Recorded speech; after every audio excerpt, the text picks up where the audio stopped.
Top न्यूजमध्ये तुमचं सगळ्यांचं मनापासून स्वागत. आज एक वेगळ्याच विषयावर आपल्याला बोलायचं आहे. लहानपणापासून आपण ऐकत आलोय की आपल्या देशामध्ये, भारतामध्ये सोन्याचा धूर निघत होता. मग ब्रिटिशांनी, त्याच्या आधी आणखी कोणी आपल्याला लुटलं आणि आपल्या इथलं सोनं कमी कमी कमी कमी होत गेलं. पण आता नक्की काय परिस्थिती हो? सध्या सोन्याचे दर आसमानताला भिडलेत, त्यामुळे सोनं हा चर्चेचा विषय आहे. मग एकूण आपल्या भारतामध्ये सोनं आहे तरी नक्की किती? आपल्या भारतीयांना ना एक चांगली सवय आहे, काहीही झालं ना, माणसाची परिस्थिती कितीही खराब असली ना तरी तो गुंजभर का होईना सोनं नेहमी विकत घेतो. म्हणजे गुंजभर सोनं अडीअडचणीला लागेल म्हणून ते थेट लग्न कार्यापर्यंत सोनं विकत घेणं ही आपली एक परंपरा आहे, पद्धत आहे.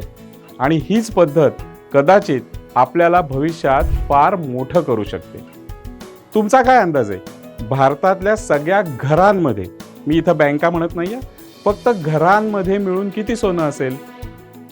एक अंदाज असं सांगतो की किमान 25,000 टन सोनं भारताच्या घरांमध्ये असेल. तर एक अंदाज असं सांगतो की 34 ते 35,000 टन सोनं भारताच्या घरांमध्ये असेल. आपण याचा मध्य काढला आणि असं जरी गृहीत धरलं की 30,000 टन सोनं आपल्या सगळ्या भारतीयांच्या घरामध्ये आहे. भारताच्या दृष्टीने जगात राज्य करण्यासाठी ही एक मोठी संधी आहे.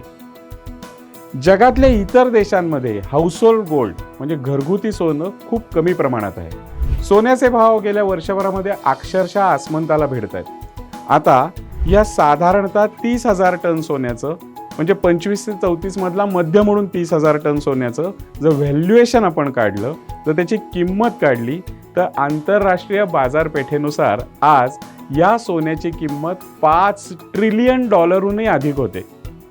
$5 ट्रिलियन अर्थ समजतोय तुम्हाला? $5 ट्रिलियन म्हणजे भारताच्या अर्थव्यवस्थेपेक्षाही थोडंसं जास्त. किंवा वेगळ्या भाषेत सांगायचं झालं तर सध्या शेअर बाजार आणि सोन्याचा दर याच्यामध्ये एक स्पर्धा चालू आहे.